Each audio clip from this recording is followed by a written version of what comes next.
बाहिर निक्लेपछि त तपाईको हिरो त बन्नु परिहालेन हैन ट्यान्टरान मोलु गाइस म झिल्के भइसक्यो या विशेष सिसीको बाइक हो यो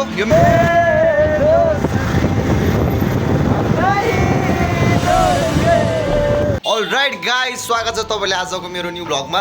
आज चाहिँ म मेरो भेडालाई भेट्न जाँदैछु गाइस, किनभने नभेटेको नि धेरै भएको थियो हैन। बाहिर निक्लेपछि त तपाईको हिरो त बन्नु परिहालेन हैन ट्यान्टरान मोलुगाहरु लाउँदैछु गाइस।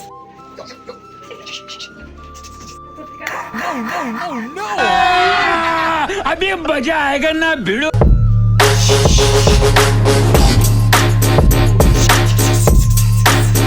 बाइक यहाँनिर छ हैन गाइस। गाइस म झिल्के भइसक्यो, जानुको लागि रेडी भइसक्यो, भेनालाई भेट्नुलाई एकदम एक्साइटेड भइसक्यो गाइस।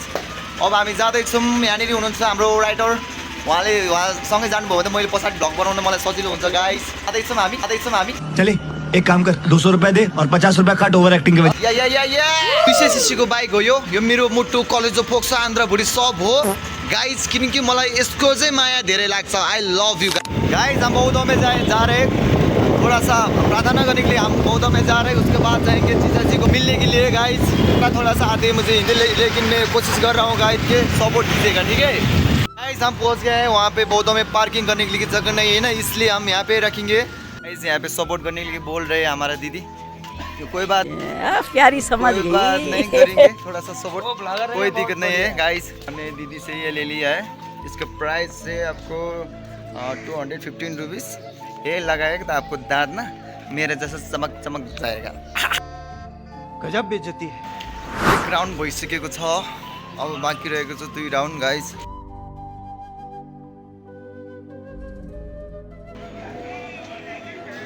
फाइनली 3 राउंड पनि भइसक्यो। मनभित्र जप्दै कतिखेर 3 राउंड पुग्यो थाहै भएन गाइस। अहिले हामी बौद्ध आएर कुरा गर्नुको मेन उद्देश्य चाहिँ सबैको लागि, तपाईहरु सबैको लागि राम्रो होस् भनेर मैले प्रार्थना गरेँ गाइस। यहाँ आउनुको मेन उद्देश्य चाहिँ त्यही हो। अलि में जा रहे सीधा डाइरेक्ट ऑन द स्पॉट वहाँ पे जाएंगे।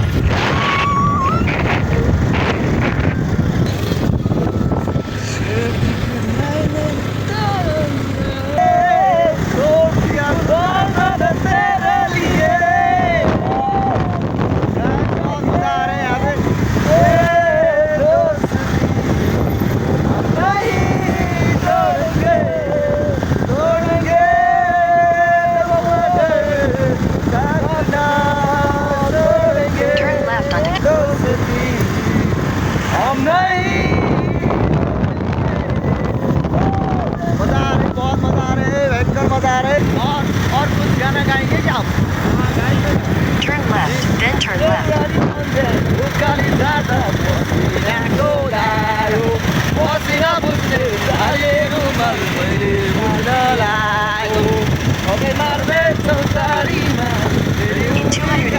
turn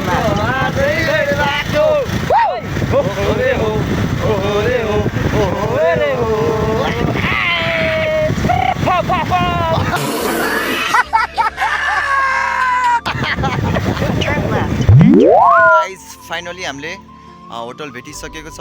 अब हामी माथि जान आँटेको टप पलाएर। हेलो, फाइनली मेरो भेनासँग भेट हुँदैछ गाइस। ल मेरो भेनालाई फाइनली हाम्रो भेनासँग भेट भयो। हाम्रो भेना चाहिँ एकदम किचनमा बिजी हुनुहुँदो रहेछ। कस्तो छ तपाईँको हालखबर? सन्चै हुनुहुन्छ नि? एकदम ठीक छ। ल है हाम्रो भेनासँग हामी भेट भयो। गोठालो रिसोर्टमा हुनुहुन्छ, उहाँ जब गर्दै हुनुहुन्छ, किचनमा बिजी हुनुहुन्छ। ओके, तपाईँको काम क्लियर गरेर आउनुहोस्, हामीलाई 2टा कफी, ब्ल्याक कफी। ओके हस्, यहाँ बस्छु नि हामी है। ओके लिएर आउनुहोस् न है। यहाँनिर आइपुगेको छ, सट्टा लगाएर बस्ने हो। बवाल छ ठाउँ, बवाल छ गाइस। स्वीट लस्सी आ गया है यहाँ पे। डिजाइन देखो यहाँ पे, डिजाइन या अब खाएंगे, थोड़ा सा देर में खाएंगे और जीजा जी को बुलाएंगे, थोड़ा सा बात करेंगे। तब वहाँ पे जीजा जी वहाँ पे। यस यस यस यस यस यस।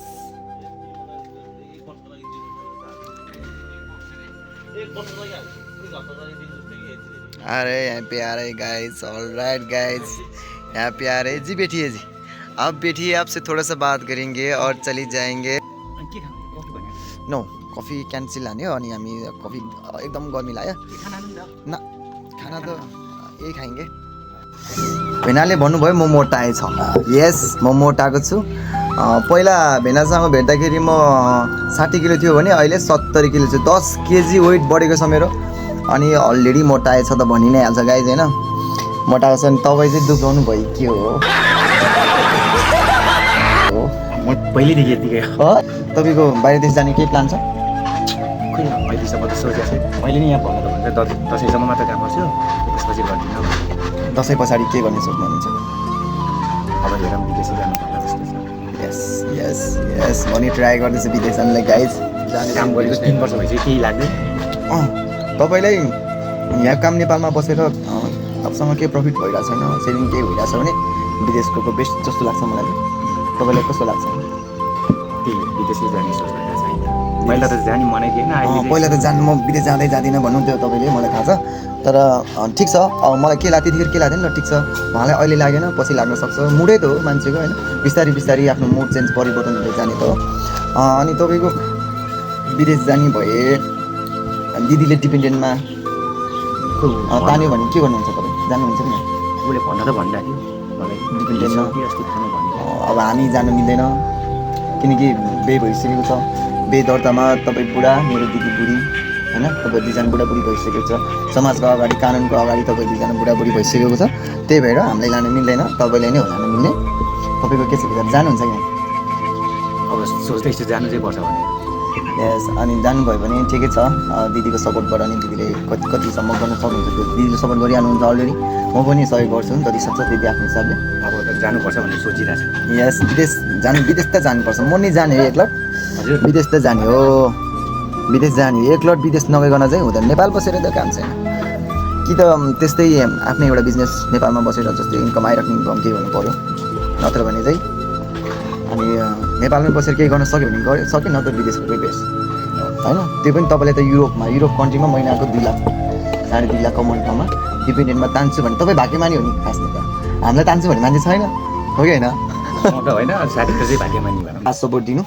दिदीलाई एकदम जतिसक्दो आफूले सपोर्ट दिने हो तपाईँको लाइफमा पछि हुने भनेको तपाईँ र तपाईँको बुढी मात्र हो कोही हुँदैन तपाईँको बुढी अनि आफ्नो बालबच्चा फ्यामिली हुन्छ अरू केही हुँदैन त्यही भएर हामीले सपोर्ट दिने भनेको सिर्फ बुढीलाई हेर्नुपर्छ बाउ आमालाई पनि हेर्नुपर्छ सब आफ्नो फ्यामिली हेर्नु पऱ्यो तर सबैभन्दा नजिकको लास्टसम्म बुढाबुढी भएर यस्तो हुनेसम्म सँगै हुने भनेको बुढी नै हो र बुढा नै हो बुढीको सहारा बुढा बुढीको सहारा बुढी होइन गाइज त्यही भएर एकदम सपोर्ट चाहिँ गर्नुपर्छ एकदम सपोर्ट हुनुपर्छ सपोर्ट भएन भने चाहिँ मनमुडाव हुनसक्छ होइन धेरै कुराहरूमा टक्सिक हुनसक्छ बिचमा त्यो नहोस् भन्न चाहन्छु म सपोर्ट दिएर नै अगाडि बढ्नुपर्छ तपाईँले दिदीले तपाईँलाई सपोर्ट गर्नु जरुरी छ एकदम ल गाइज आजको ब्लग भेनासँगको ब्लग यतिकै यहीँ इन्ड गर्न चाहन्छु मजा आयो एकदम मजा आयो भेनासँग भेटेर एकदम मजा आयो हजुर केही बोल्न चाहनुहुन्छ के छ तपाईँको गुनासो गोठालो फार्म हाउस मेरो चाहिँ यो गोठालो फार्म हाउस हो हजुर हजुर गोठालो फार्म हाउसमा आइदिनु होला Yes. रमाइलो गरिदिनु होला यस यहाँ चाहिँ हाम्रो कालेज लोकल कुखुरादेखि खसी पनि सँगै आफ्नो ग्रुपमा काटेर खान पाइन्छ वाउ प्लस पोइन्ट भइदियो होइन यति भन्दै बिदा हुन्छ हस् त धन्यवाद ओके ल ओके यति भन्दै उहाँ जानुभयो ल ठिक छ उहाँले 2 शब्द राख्नुभयो त्यही ठुलो कुरा हो र राइट गाइज अब चाहिँ हामी जानुपर्छ बस्यो भेनासँग बसेर मिठो कुराकानी भयो मजा लाग्यो उहाँनिर हुनुहुन्छ जस थोरै भए पनि हामीलाई टाइम दिनुभयो त्यो कुनै दिन आएर उहाँले खाना खाएर जानु भन्नुभएको थियो कुनै दिन आएर खम्ला त्यो ठुलो कुरा भएन अहिले चाहिँ हामी निस्किन्छौँ टक्क लाएर आउनु न भेना टक्क लाएर अब निस्किन्छौँ हामी टक्क लाएर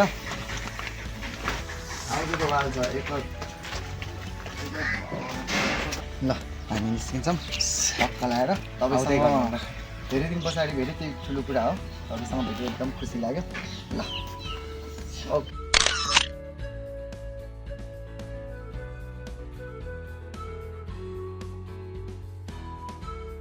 गोठालो रिसोर्टबाट हामी फर्किँदैछौँ गाइज टक्क लाएर भेटघाट भयो भेनासँग भेटघाट भयो अनि फर्किँदैछौँ गाइज अहिले चाहिँ अब जान्छु सिधै कुन अफिस जाने भन्नुभयो बजाज सोरुम जाने हो उहाँको बाइक निकाल्ने भन्नुभएको छ आज अनि त्यहाँ गएर टक्क लाएर सोरुममा अब कसरी निकाल्नुपर्छ बाइक त्योहरू पनि देखाउँछु र डाउन पेमेन्ट कति तिर्नुपर्छ र कति पर्सेन्ट काट्दो रहेछ अनि कतिसम्मको पाउँदो रहेछ त्योहरू पनि अरे देखाउँदै बहुत मनमुख लग रहा हो, मत करो, रहने दो बहुत बुरे लग रहे हो। तौबा तौबा तौबा, सारा मूड खराब कर दिया।